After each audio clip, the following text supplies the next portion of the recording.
Hello friends, welcome back to my another blog in my ride in my country.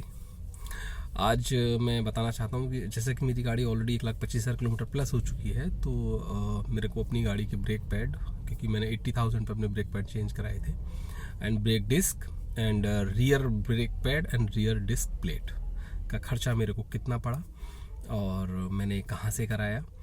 तो मैं चूँकि अपने सारे काम ऑथराइज सर्विस सेंटर से ही कराता हूँ महिंद्रा के से, तो मेरे को अब इस बार भी महिंद्रा से ही कराना था। और मैंने काफ़ी वीडियोस देखी, तो मैंने उसमें देखा कि बॉश के भी ब्रेक पैड आते हैं मार्केट में जिनकी कॉस्ट है 1,200 रुपये।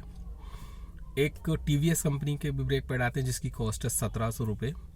और जो महिंद्रा ब्रेक पैड यूज़ करती है the cost around the 4,000 rupees. अब इन तीनों में अंतर क्या है, मैं इस पर बात करना चाहूँगा। पहले कंपनी जो यूज़ करती है वो ग्रेवाल के यूज़ करती है और उनकी लाइफ के बारे में मैं आपसे बात करूँगा।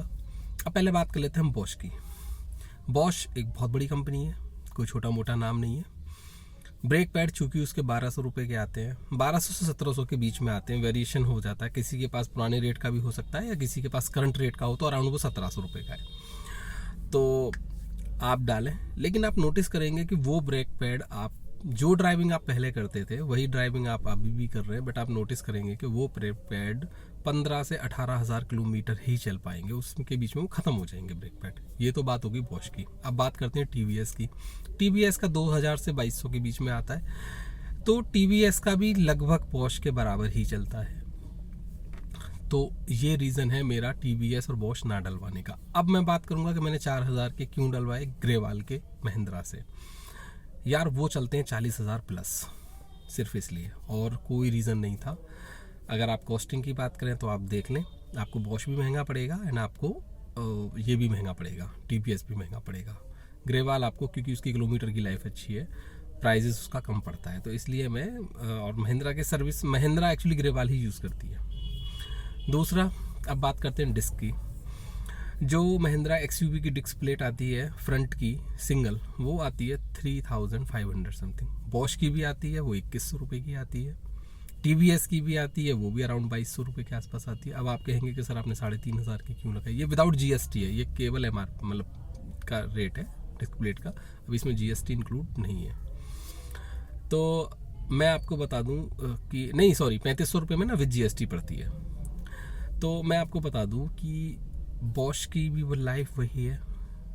मेरा एक फ्रेंड है, उसने अपनी गाड़ी में डलवाए थे 80,000 पे, उसकी डिस्क प्लेट किसी वजह से ख़राब हो गई थी, तो वो उसने चेंज कराई और उसने बॉश की डलवाई, तो पता चला कि 25-30 हज़ार किलोमीटर में ही डिस्क प्लेट ख़त्म हो गई।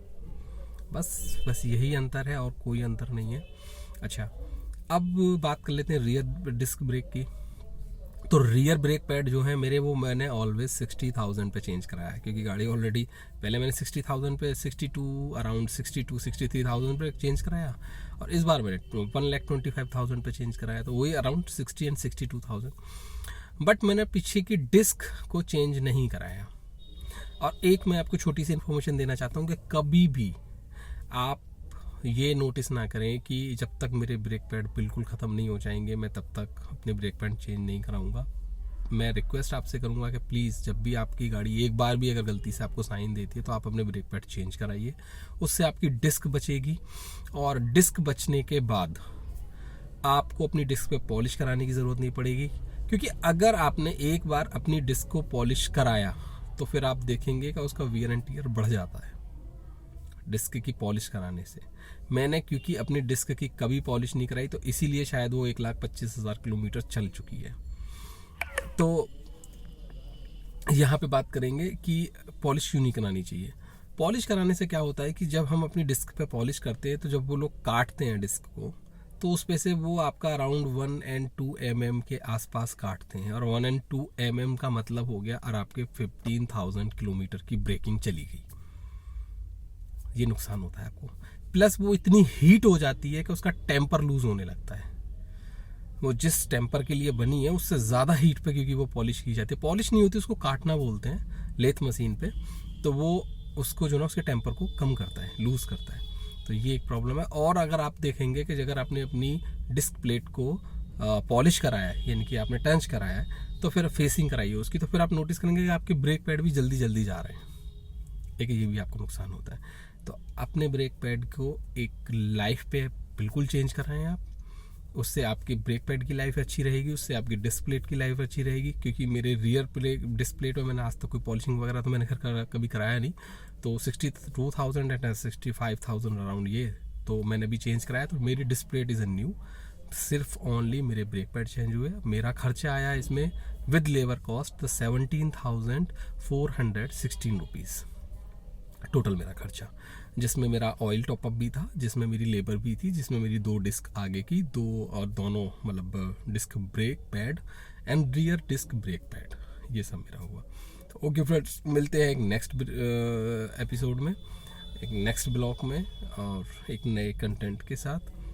कुछ नया सा मैं करने जा रहा हूँ अपनी XUV में, वो मैं आपको दिखाऊंगा। और मैंने एक जुगाड़ किया है कि XUV में क्रेटा के हॉर्न में इंस्टॉल करूँगा, वो मैं आपको वीडियो बहुत जल्दी लेके आ रहा हूँ, कुछ मेरा पार्ट आना भी बाकी है।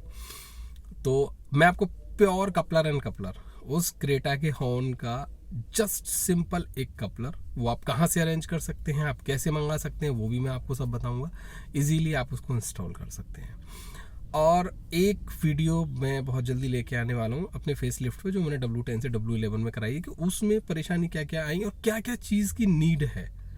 जैसे बहुत से लोग बोलते हैं इतने में नहीं सर, हम तो इतने में कर देंगे, वो नहीं कर सकते, वो मैं बताऊंगा उसका क्या रीज़न है। Okay friends, bye bye, take care, love you.